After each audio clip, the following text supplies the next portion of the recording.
Welcome to Microcap Moments, a podcast from Shore Capital Partners that highlights the stories of founders, investors, and leaders who have taken on the challenge of transforming ideas and small companies into high-growth organizations. The journey of building and scaling a business takes one down many unexpected paths. It's a journey where we learn from our mistakes, fall down often, but have the entrepreneurial grit to pick ourselves up and persevere. Within this series, we will share these stories of success and failure, of the challenges and the rewards faced by those who dare to dream big. And through their lessons learned, we hope to inspire others who are on a similar journey of becoming, growing, and leading. In this episode, I am talking to Jim Forrest, the chairman of Shore Capital. Jim has been a key part of Shore Capital's leadership since our founding. Prior to Shore Capital, Jim spent 20 years as managing director of WindPoint Partners, a private equity firm in Chicago, Illinois. There, he focused on investments in industrial manufacturing, business-to-business services, healthcare, and the software and electronics industries. He was also frequently involved in managing troubled portfolio companies, having served as interim CEO of a variety of WindPoint's investments. Prior to joining WindPoint Partners in 1988, Jim was with Gould, a Chicago diversified industrials company where he ran several international electronics businesses during his 14 years with the firm.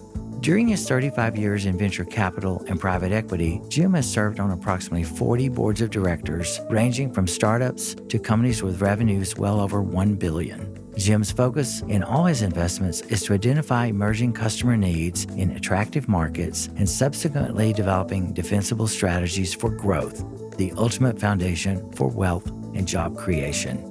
Jim also previously served on the board of overseers of the Hoover Institution at Stanford University. Hoover is one of the nation's preeminent public policy research institutions, where it seeks to improve the human condition by advancing ideas that promote economic opportunity and prosperity through free market principles. Jim earned his Bachelor of Science degree in electrical engineering from Michigan State University and received his MBA from Harvard Business School. I thoroughly enjoyed this interview with Jim, and I think you will as well. Jim, welcome to our podcast. We're really glad to have you today. I'm happy to be here. Thank you for inviting me. My pleasure. I want us to start by you just sharing a little bit of your career journey and what got you here at this moment in your career. Certainly. Well, I'm a Navy brat by background. My father was in the Navy. He enlisted in the Navy before World War II at the age of 17, having come from a broken family where he was the man of the family from the time he was 10. Self-achieved, he ended up going to the Naval Prep School and then the Naval Academy and ended up making Admiral after being an enlisted man for 2 years. So there's nothing in my story that can beat what my father did. That's something you really should know. He was just an amazing man to go from a broken family to make Admiral in the Navy. We always had to work for everything that we did. So if I wanted something, I had to work. I started working bagging groceries when I was 6 years old, the commissary, and then, selling things door to door, renting out a go-kart that I had. I did all sorts of things. Started working full-time when I was 16 in a drugstore, and I'd work 35 hours one week, 53 hours the next week. I always had to have money, and so I always worked. Best thing that ever happened to me. A lesson that happened to me at the time, I remember, which I think would be important for many, is my father had said, go find a job. And I went downtown to find a job. And I found out there were 4 places and none of them had a job available. My father then told me, well, go back and try again. And I said, but there's no jobs. He says, try again. So the next weekend I went downtown to try to get a job. No jobs available. I came back and told him, what am I supposed to do? There's no jobs. He says, try again. And so I went downtown the next weekend. And sure enough, one of the guys, a druggist, said, oh, I know you. You've been looking for a job. You're hired. And I went home and I talked to my father and he said, what'd you learn? And I said, I don't know. And I didn't know at 16. He says, you keep trying. If somebody says no, don't give up. Keep trying, which is a great lesson. I remember in the same place, this is very important to me, is that I told him after a month there I was going to quit. He said, why? I said, the druggist asked me to clean the bathroom. And he sat down and he never swore, but he swore this time. But he said to me, listen, if they ask you to do a job and they're paying you to do the job, you do it to the best of your ability, because if it wasn't worth anything, they wouldn't pay you. And the second thing thing is you're never better than anybody, okay? If they ask you to do a job, you do the job. You may just be different. And that has guided me my whole life and all of my business experience in factory floors and service organizations alike. I'm no better than anybody else. I may be different, but I'm no better. And those are really important lessons. In any case, I went to Michigan State University, barely got in. I only got into one university. I applied to 12 because I was a misspent youth working all the time and playing drums in a rock band, but got a degree in electrical engineering, minors in physics, math, and met my wife there in 1968. We've been married for 52 years. Once I got out, I started working as an electrical engineer, and I worked for the Army. I worked on underground nuclear tests and ordnance and bombs and things like that, and then went back to school and got a degree in business in 1975 from Harvard. From there, I joined the electronic industry, where I started in marketing and then rapidly, because of the way electronic industry is, went into engineering and market development and product market development, and then sales management, and then ended up running a division of Gould when I was 32 years old in 1981. And it sounds unusual, but it's really not, because in that industry, people with technical knowledge were the ones, not unlike what happens in Silicon Valley today. They're very young when they start because technical knowledge is the big key success factor for your success. And so I did that for a number of years. In the upcoming segment, Jim shares some early lessons learned through 2 failures when creating products that simply did not resonate with his customers. He shares with us, people buy your solutions to their problems, not your products. From there, he learned to be outwardly looking and to focus on customer needs to deliver really meaningful value.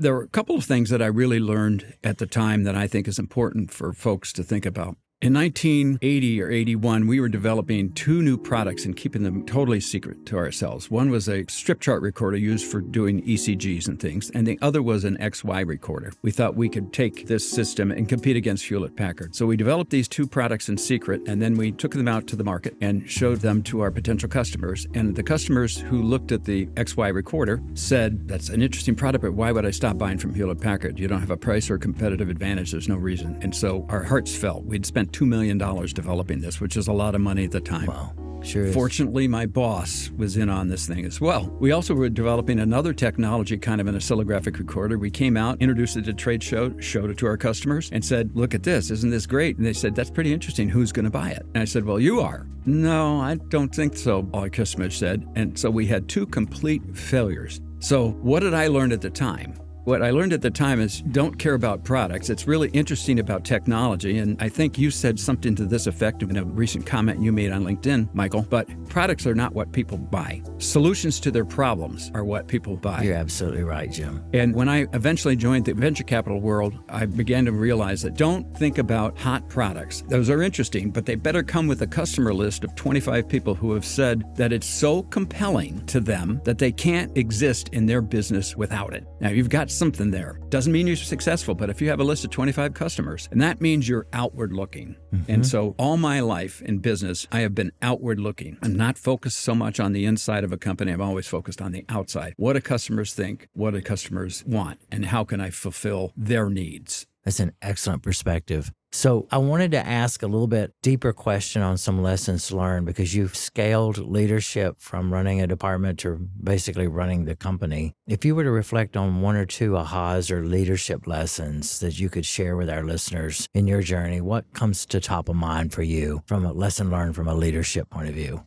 I had a boss who at one time had said, if you really want to go to the next level, you better have a mastery of at least 3 of 5 disciplines. In this case, to be a general manager in the electronic industry, you had to understand sales and marketing, you had to understand engineering, and you have to understand finance, okay? Sales and marketing kind of go hand in hand, but you can't really manage a business without being expert at finance. If someone says that person's a great CEO, but you got to get him a good finance guy, wrong, okay? Because the devil and the details are all in the numbers. And the best CEOs have an instinctive ability to take a look at a spreadsheet or look at a report and know what is right and what is wrong. I'd say another thing that would be most important to me is the older you get, the more you need to trust your gut. In the beginning, you may have doubts about people when you're young, and you just don't know what to do, whether you're right or wrong. The older you get, the more your gut is right. And instead of like in the beginning where it was ready, aim, fire, you'll get to a point when you get old enough, it's ready, fire, aim. you know there's something wrong. Oh, and okay. invariably, what your people will tell you is, why did you wait so long to change that person out? Because your gut was telling you, and your logic. And if you'd really gone through and measured what it was, that's where you would have ended up. Yeah, so let's take each of those for a minute. I think of your financials as the sort of health index of your company, just like if you went to a doctor and they took your height and your weight and your blood pressure and heart rates, that says, okay, this person's generally healthy. And it seems like financials are basically a health checkup of the company. And if the company's in good health, the financials should be in good shape. And I think your comment about a CEO being able to look at a set of financials and pick out something that's probably systemically wrong is probably right on the money. Would you say that's a good analogy? Absolutely right, because if you can't measure it, you can't manage it. Justin says this all the time. He stole the line from me, of course. Of course he did. But I stole a line from someone else.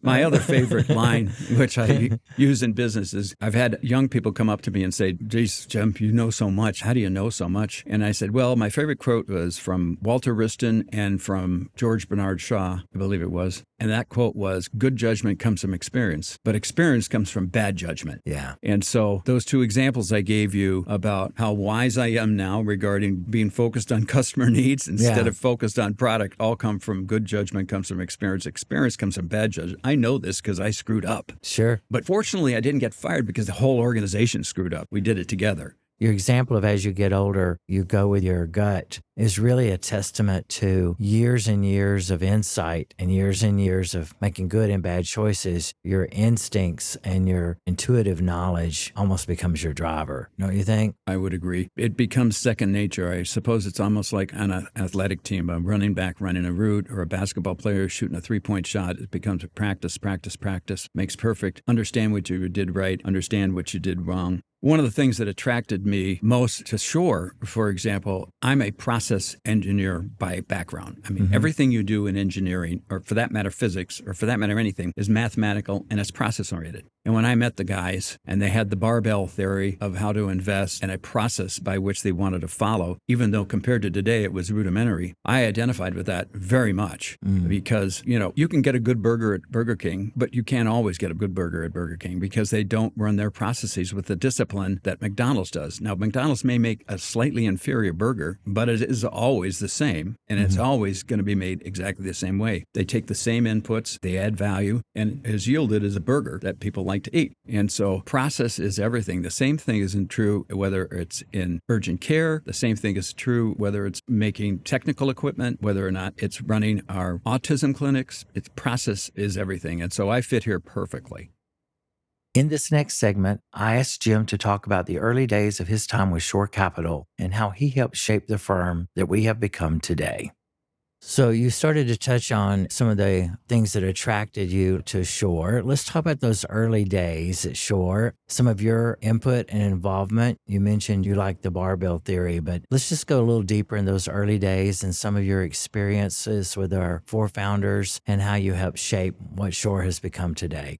Oh, yeah, that'd be a lot of fun. I'd been with Wind Point Partners, another firm, for about 20 years and left them in September of 2008. It's a mutual parting. I had a different way of thinking than my other partners, and they can go their way, I went my way. I started making investments and angel investments and other startup investments, and then Mike Cooper, who had been at Wind Point Partners, called me up and asked if I would meet with them in June, right after they were formed, to see whether I would be an advisor. So I came into town, and they had offices, I think, at 60 East Lake Street. Maybe it was 50 East Lake. I forget what it was, but I go into the offices and they're awful. They're terrible. I mean, it was down and dirty. Nobody had an office. People had tables for their desks. It was informal. The men's room key and the ladies' room key had a 10-pound weight attached because they didn't want anybody stealing the key to the restrooms. This was Class D or Class E office space. Their one window looked out at the brick side of another wall of another building.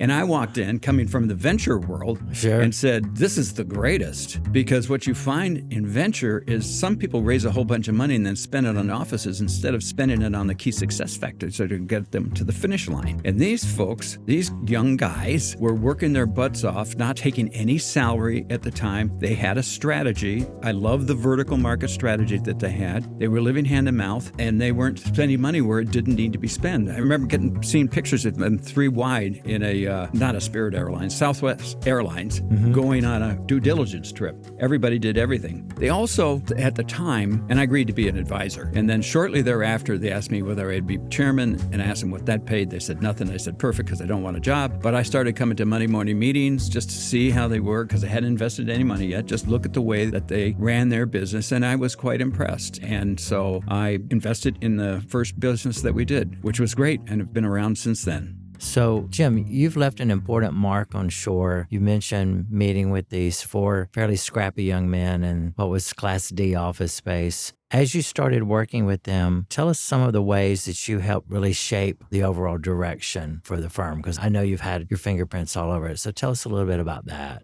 Well, I think much of the experience I had was actually attributable to them. And let me tell you why. Okay. A lot of times you go into organizations like this, especially in the financial institution world, where it seems like everybody comes out with an MBA, and I went to Harvard, so I know this very well, and they think they know everything. Mm-hmm. These 4 guys respected me for what I knew. They asked me for help. They asked me for guidance. And when they would come up to knotty questions, now I would never tell them an answer, especially if it was 70-30 or 80-20. I would ask them, what questions would you ask in order to make it 100-0 to answer the question? Right. At 51-49, we'd work together, but they always were asking me questions, and I was always asking them questions back. Don't give people the answer. I liked that way of working, and they were respectful, and they listened. The other thing they did, they understood the value of great board members. I remember going to Serona Infusion. They had a great board with 2 guys who were industry icons, and I went to the board meeting. I said, I don't understand why I'm here. I don't know anything about home infusion. And they said, no, we need you because general business advice. I may not know about home infusion, but I do know how to make money. And most information in most businesses is 95% transferable. So I think I also fit in with them in terms of the fun factor, because, and Michael, you know me, we've been around each other for almost at the same time. You knew Justin before I knew Justin. Sure. And I like lending levity in board meetings, making people relax, making people feel enjoyed. I think it's my role. I can help take a tense situation and diffuse it. Sure. Have people I've watched you do that. Yes. And I enjoy doing that. I think that's an important skill of a manager. You don't want people on pins and needles all the time. Right. And worrying that if they make a mistake, they're going to be held to a standard that they shouldn't be. Well, if you keep them on pins and needles, you never hear quite all the truth. That's right. Every phrase is guarded for fear of retribution. So bringing that to a meeting gets people to openly talk about what's going on, and that's what you have to do to help a business. You can't be hedging all the time. Well, that's right. One of the bosses, the best boss I ever had, as a matter of fact, used to tell me the bad. And I said to him, what do you mean, tell me the bad? He said, listen, something bad might happen, and eventually it'll get around to me if you don't tell me, but you'll go first. He says, if you tell me the bad, we can work together, and maybe we can make sure it doesn't come real bad, and we'll both survive.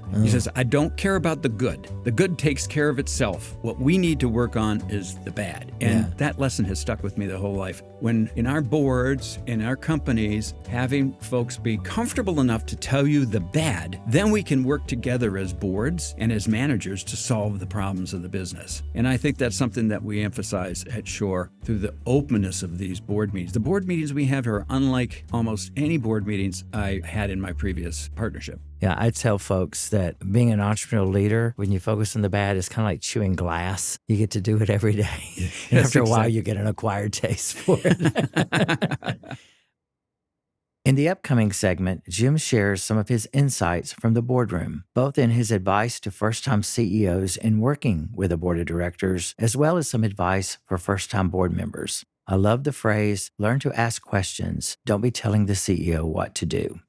You've served on numerous boards for Shore. I want to ask sort of a 2-part question. What are some of the insights you've gained from the boardroom that could help a first-time CEO interact with their board? And then I'm going to follow up with a second part for board members. But let's start with anything that you've observed in board meetings and some insights that could help a first-time CEO. So what advice would you have for someone in that role?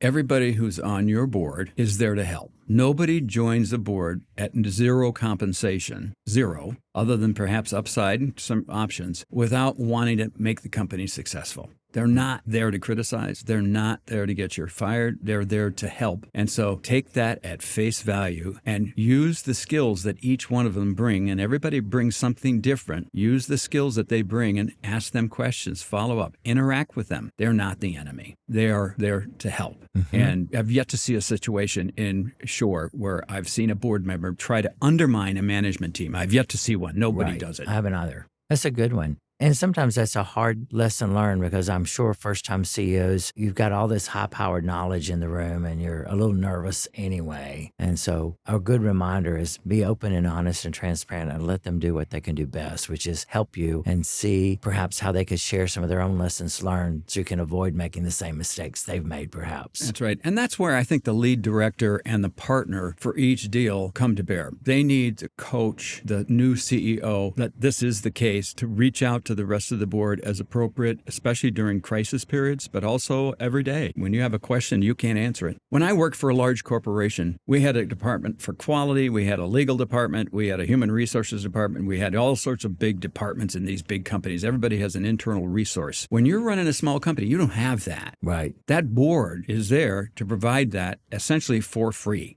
So if you need a person, they may have somebody in their network. If you need knowledge on how you might do your audit, they've gone through it before. They can help guide you through an audit. They might be able to help guide you through implementation of better customer service metrics. But they've been there and they're a free resource. You don't have to have them hired and on your staff to get the value from them.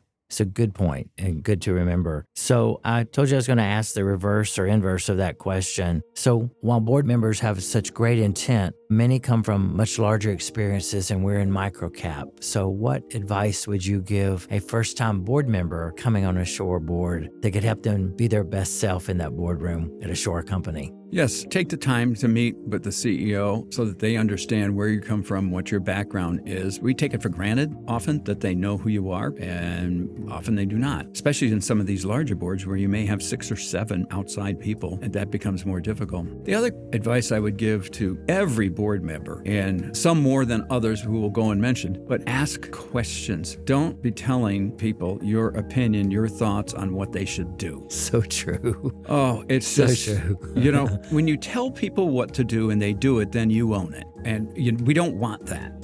That same boss once told me, he said, if I tell you to do something and you do it and it's wrong, it's still your fault. And that's another thing that the CEO should remember. If I tell you to do something and it's wrong and you do it, it's still your fault. I remember that so well. Wow. What does that mean? That means push back. If you're the CEO, don't do something that you know is not right. If somebody's pushing you to do it from the board, just say, I can't do it, and here are the reasons why. Stand up. So board members should ask questions, should provide direction at a minimum. You can guide people through the questions that you ask to the point where you think they should be, but it's easier to get a horse to follow you than it is to push the horse. Sure, absolutely. In the following segment, Jim and I talk about the importance of good strategy and what makes a really great strategy. He frames the essential starting point as what is the problem to be solved, and then who specifically has that problem. Jim then shares several examples of the work involved in analyzing the competitor as well as the marketplace.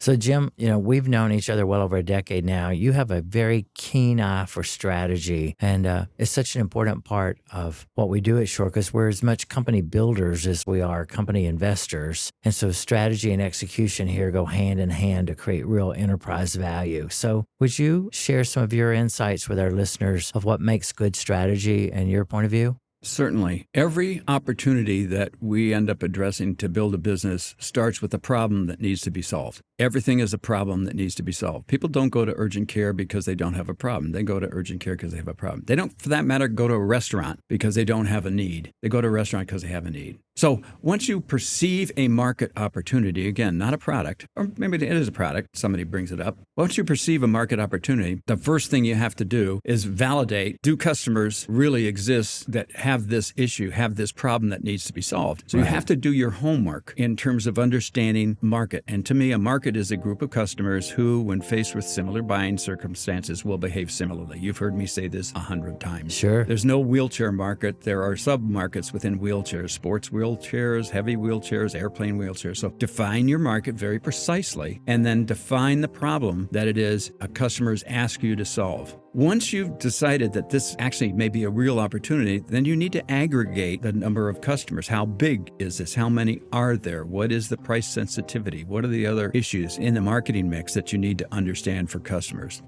Having gone through that process, now you're in a really good position to understand what role might vendors play in helping you fashion a solution to the customer's problems. Because we can't do everything by ourselves. Right. And if we try, we absolutely fail. We fail. where you Yes. fail. There's a few things, key success factors that we have to do well, but we can rely on other people to bring resources to the game. Absolutely. What role does technology play in helping us to deliver these solutions? Technology should have a role in virtually every function in our businesses and every function across the company. If there's an area which I would say Shore could improve in the most, is that a nice way to say it? Yeah, sure. Absolutely. None of us are perfect yet. Is in competition.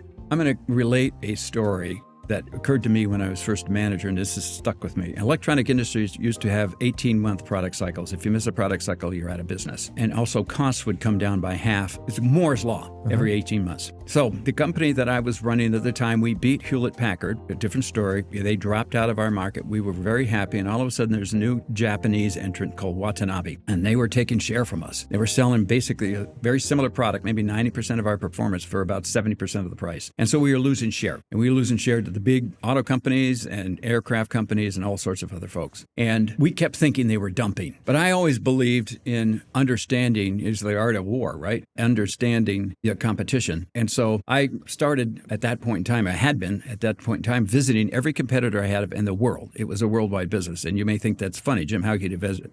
Everybody in the world. I had competitors in Austria and Germany and England. I had competitors in Japan and in the United States. And so I called up the CEO of Watanabe. It was in Yokohama, Japan. And I said, hey, I'm coming over to Japan. I wonder if I could stop by and just meet you and tell you a little bit about what we're doing, and maybe there's ways that we could work together. He said, come on over. And this little company, as it turns out, was run by a $10 billion man. He had been the CEO of Panasonic's calculator business when it failed in the 1970s. Wow. And so he was ushered out of Panasonic, Matsushita. And here's this very sophisticated guy who had parachuted down into this little tiny company that was now our largest competitor. So he invited me to go through the plant, and I looked at it. First off, he was doing single flow Deming productivity pull versus continuous flow manufacturing. There's another word, I just forgot about it. But in any case, the other thing is, as I walked through the plant, turns out they were doing what were called quality circles at the time, which is if you ask the team on the floor to work together to take care of a problem, what would it be worth? So I couldn't understand katakana or whatever the language was at the time, but I could understand the math they had on their board, which was a numerator and denominator. And the denominator at that time, I think it was the denominator, was average hourly wage. And so I got that in yen. I couldn't understand anything else, but I did figure out what their average hourly wage was. He didn't know I was going to pick that up. It turns out we were paying $10.50 an hour in Cleveland, where my plant was. He was paying $3.50 an hour. Wow. We bought one of their machines in the U.S. We cost reduced it. It turns out landed with duties and everything else. They were making between 25 and 30% profit. Turns out later on I was validated. We found out from the company I was validated. So I had two choices: continue to try to lose money and go out of business, or at this point, because I knew the competitor, we moved 400 jobs down to Mexico and saved the company. Mm-hmm. This is why you need to understand your competition. Sure. Because it's really easy to jump to conclusions like, oh, they're losing money on everything they ship. And you find out, no, they're not. You're not competitive. Yeah. They're actually making a pretty handsome margin. They were making a very handsome margin. And so I stress on all the boards that I'm on, and again, you and I have spoken together, is what do you know about your competition? And I don't want just a leaflet on their factory. I don't want a leaflet on the services. I want to understand who their people are, how many cars are in the parking lot, what are they working on right now, what kind of machinery they think they have, what their cost structure might be. Yeah. The whole works. When you work in a competitive environment, you really have to understand that. Sure. It's almost like you're having to compare their business model to your business model. Absolutely. Which includes people, machines, technology, everything. Everything. Because if they can run that model at a lower cost structure, they're always going to be... You lose. You can't win against that. You Right. just And I cannot grew win up in the 70s and 80s when Japan was taking over everything. And I would tell people, why do we move overseas? The reason is if somebody's willing to do the work you're doing and you're charging $1 and they'll do it for 30 cents, you lose if they could do the same work. So you have to react to that. Because your customer isn't going to pay 70 cents more. Correct. And so through my whole life, the competitive knowledge has been important to me. Another thing to understand as you think about a business opportunity is the environment you're in. What do I mean by environment? Well, are there rules or laws that might change that could obviate the reason for you existing in a business or could potentially mightily affect your P&L? We had one business in Shore, for example, where the government came in and cut our reimbursement for a code by 90% overnight, and there was nothing we could do. Now, if we'd thought about that prior to making the investment, and we made money on the investment, but near as much as we should have or could have, maybe we would not have made that investment, knowing that we're so much a function of regulatory change. So every business has these outside forces that don't fit into customers' competition, technology, or vendors, right? Outside forces that might affect standards might change, all sorts of stuff. But you have somebody in charge of that. By the way, somebody in the business should be in charge of customers, somebody in competition, some in technology, some vendors, and some in environment. You may ask, why didn't I say management? I mentioned management last because it's only after you've understood these factors that you really know what kind of management you need. Once you've understood customers, competition, technology, vendors, and environment, now you understand the management you have to have.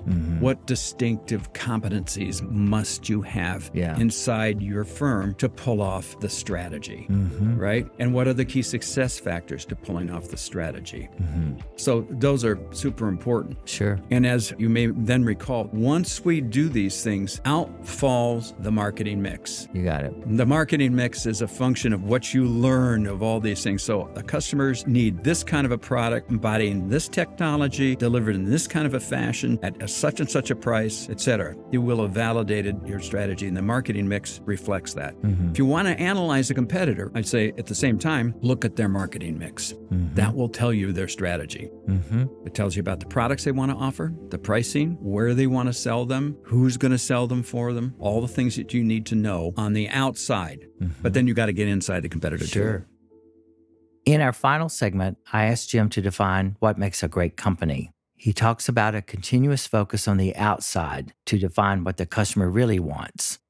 So Jim, talk to me about, from your experience, how good companies behave versus bad companies behave. So let's hear some of your thoughts on that. This one is relatively simple to me, and I do this on due diligence checks a lot. I'll walk on a factory floor or walk through somebody's office, and you can ask someone, what do you do here? And someone will come back, they say, I process accounts receivable. And that's okay. That probably defines what their job is, but the right answer would be, it's my job to make sure receivables get processed in the most efficient, effective fashion so we can collect cash and keep this company growing without having bad debt.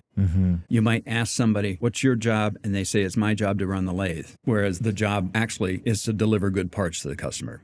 Great companies focus entirely on the outside world. They don't allow their staffs and their companies inside to devolve into internecine quarrels, where the quality guy is the manufacturing guy, and the manufacturing guy is mad at the engineering guy, and the engineering guy is mad at the salespeople, and all of a sudden they're all focused internally, trying to win battles internally. Great companies are 100% focused all the time on what happened with the customer. When I ran a company, if I had, for example, a manufacturing company, if I had an engineering guy disagreeing with a salesperson about what a customer needed, say, well, this is really simple. We didn't need to argue about it. The two of you are getting in an airplane. You're going to go visit 3 customers together. And you're going to come back and talk to me and tell me what you found.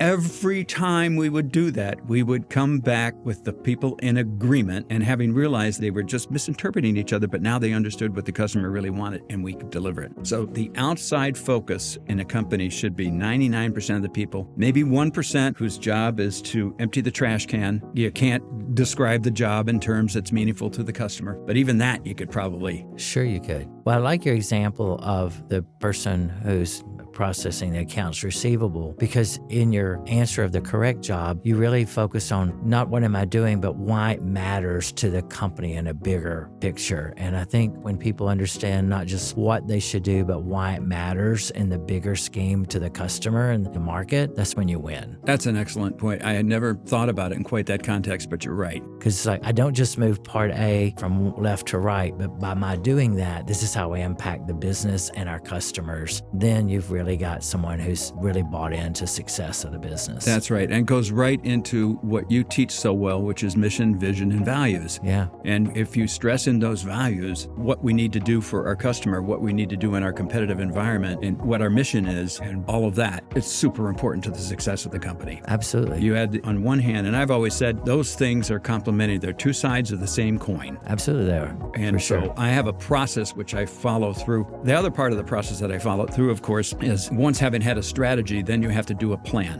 to implement the strategy. Then you have to organize to implement the plan. Then you have to staff the organization. Then you have to control the organization. What am I going to measure? And then then you have to measure. Yeah. And at some level, when you're not making plan, one of those things has gone wrong. Is it the strategy? Is it the plan? Was it too aggressive? Was it the organization not structured right? I had to change my organization once because 3 times in a row I had to fire the marketing manager, and then I realized I was the problem. I was asking the marketing manager to do something that they couldn't control nor measure. Once I changed the organization, the next guy was successful. But it was my fault. It was not their fault. Yeah. It was because I had an organization not organized for success.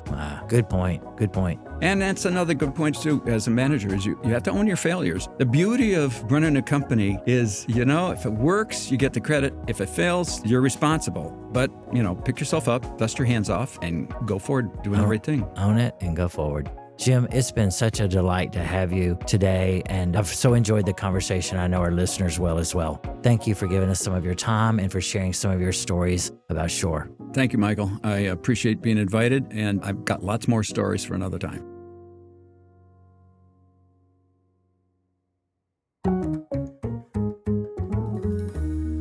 This podcast was produced by Shore Capital Partners with story and narration by Michael Burcham. Recording and editing by Austin Johnson. Editing by Real Audiobooks. Sound design, mixing, and mastering by Mark Galloop of Real Audiobooks.